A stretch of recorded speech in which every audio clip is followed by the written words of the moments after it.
and ESPN2. I know what a fascinating hour we have set up for you here. Mike and Mike is presented by Progressive Insurance.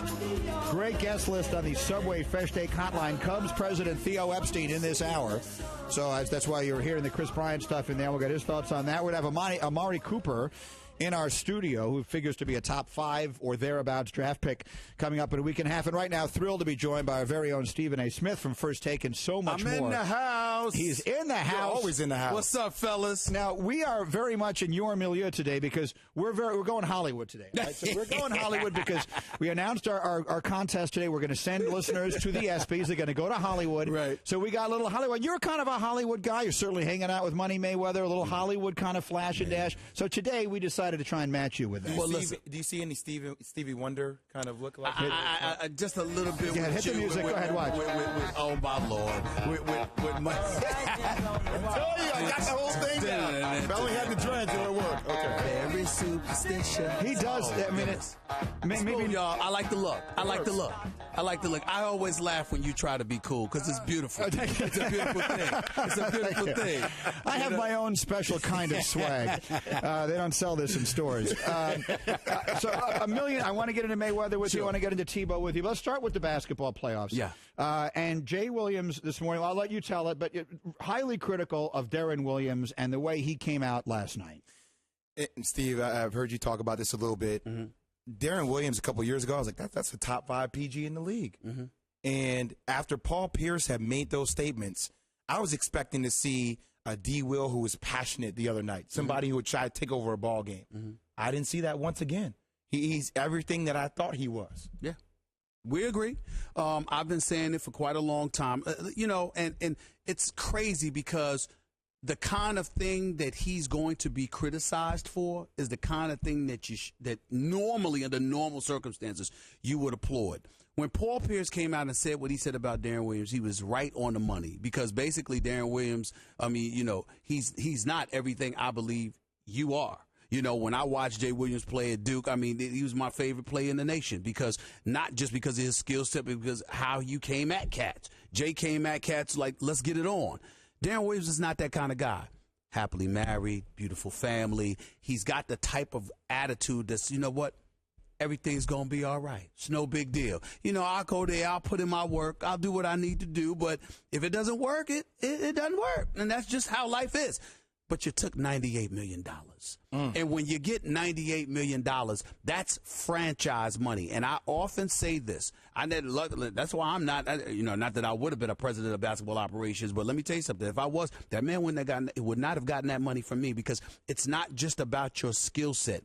It's about how bad you want it. It has to pain you to lose. And more importantly than that, you need to be box office. It's not good enough just to be good, unless you're Tim Duncan. You're Tim Duncan, you win the championships. Okay, your personality don't matter. You going out there, you're playing, and you're winning. No problem. But when you are challenged in the category of winning, and you're demanding $80, $90, $100 million, then you need to be box office. And part of box office appeal is giving off the impression that you would take somebody's heart out of their chest if you had to in order to win.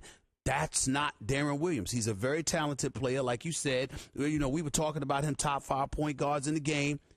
Guys, he doesn't want it bad enough. It doesn't hurt him enough to win, to lose, rather. And Paul Pierce saying what he said about him. How many guys do you know would have that said about him and have no comeback? That's what I'm saying. 0. Could you imagine? One day, Stephen A., Jay, they don't care. It just wasn't a priority. Really? Who do you think you're talking about? And then you're going to go out on the court in Atlanta and you are going to ball. It's not him. He had 2 assists the other night. 2. Listen, he can play. He just doesn't want it bad enough. He can sit there and slice it any way he wants to. He doesn't want it bad enough. Losing doesn't hurt enough. Mess with that man's family, and I guarantee you see a different Deron Williams. Mike and Mike, you see a different person. Stephen A. in our studio here. Of course, First Take starts an hour from now every day, right after us on ESPN2. Let's work our way over to Cleveland, where my observation watching yesterday, and look, if there's 2 things I'm good at, 1, I'm cool, and 2, is I'm very good at watching one game and making proclamations about what's going to happen over the next 10 years based on them. Right. But here's what I saw yesterday. I think Kyrie Irving is eventually going to be the best teammate LeBron James ever had in the playoffs. And by that, I mean, Dwayne Wade is historically a far greater player than LeBron. But by the time Kyrie. Than Kyrie. Right. And listen, knock on wood, Kyrie, God bless him, maybe he'll become that great. But even if he doesn't become as great as D Wade was at his best, by the time D Wade and LeBron came together, Dwayne Wade was at the very end of his best. LeBron was never going to be able to decline and have someone else pick it up and carry him over the finish line. That's part of why he left. Kyrie Irving is 23. So you could see LeBron being the best player on this team for 3 or 4 years, and then Kyrie Irving becoming the best player on this team, and LeBron being the second best player, whatever it is. Mm-hmm. He is now, I think, has a chance to be with the best teammate he's ever had in the playoffs. And am I basing that on one great performance? Obviously not. But I think that's the reality of the situation. Listen, I've said this before, and I'll say it again. If the Cleveland Cavaliers win the championship this year, it will be because of Kyrie Irving. I know what LeBron is going to bring. I have no doubts about that. And we know what Kevin Love needs to bring in order to help this team along. But the X factor is going to be the stature of a Kyrie Irving in these playoffs. Because that Kyrie Irving that dropped 55 on Portland, that dropped 57 on the San Antonio Spurs, is very capable of doing exactly that in a playoff game, is very capable of averaging 25 in a playoff series. The kid has skills. And guess what? He's also got, in a quiet kind of way, he's got that dog me and Jay were alluding to. You're not going to talk about Kyrie Irving that way, and Kyrie Irving's not going to get on the court and try to give it to you. He's not having it. LeBron James decides to come back to Cleveland officially after Kyrie Irving signs his $90 million contract. What was the problem initially? Kyrie Irving is sitting there like, nothing but respect for the best player in the world. But I ain't chopped liver, and I ain't trying to be your little brother. I can ball, too. This is my franchise, too. And no matter what you think you're going to do, you're going to need me in order to pull off. And that is the way Kyrie Irving plays. He steps on the court. Yes, he might sit there and LeBron might take over point guard duties or whatever. People were wondering, well, why would Kyrie Irving have a problem with that? He didn't have a problem with it. You know why? Because that's more shots for him. Because Kyrie Irving knows that LeBron is looking to pass the ball, and he expects him to be a primary target. This is what it's all about. And Kyrie Irving, he's got that kind of dog in him. He's coming. Let me ask both of you this question. Jay, I'll start with you. The Bulls, with Derrick Rose playing the way he played the other night, are they the biggest threat that Cleveland will have in the first round? Those two would figure to match up in the second round, and I think there's every expectation both will get through this first round fairly quickly. Does Derrick Rose have to play the way he played the other night? Is he capable of doing that over a long 7-game series? And if he does, can they beat Cleveland? I don't know if he could do it over a 7-game series. I would question because I haven't seen that yet from D Rose. But the way him and Reggie Butler looked the other night, I mean, I would love to see that matchup. Jimmy Butler. I'm sorry, I don't know why I would say Reggie Butler. Jimmy Butler. Yeah. D Rose will have the kind of moxie to guard a guy like Kyrie, and then Jimmy Butler, I think, will have the kind of moxie to try to guard somebody like LeBron or Tony Snell. Mm-hmm. I think it'll be an interesting matchup. I would still favor Cleveland. I actually think Atlanta might give Cleveland more of a game than the Bulls would. Let me say this. Preseason, I picked I picked the Chicago Bulls to come out of the East. Playoffs time, I said Cleveland. The only reason I said that is because of the health of Derrick Rose. I can't rely on it. I'm wishing him, I'm praying that he's going to be good, because when Derrick Rose is healthy, he is special. He is a superstar. But that guy has not been around for the last 2.5 years due to injury.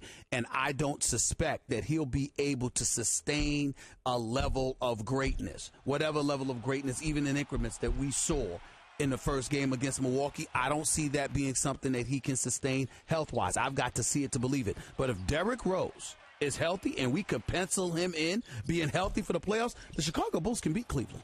They can beat Cleveland. Now, I don't think they could beat Cleveland with a Timothy Mozgov and an Anderson Varejao with a Tristan Thompson. But the fact that Anderson Varejao was out and you've just got Mozgov with Tristan Thompson, who I like because I like Tristan Thompson a lot, Chicago could take them if Derrick Rose were healthy. Problem is that I can't rely on that, so I'm still rolling with Cleveland. Let me go back to Cleveland real quick. So you hear names like Anderson Varejao, you hear Timothy Mozgov, you hear LeBron James, you hear Kyrie.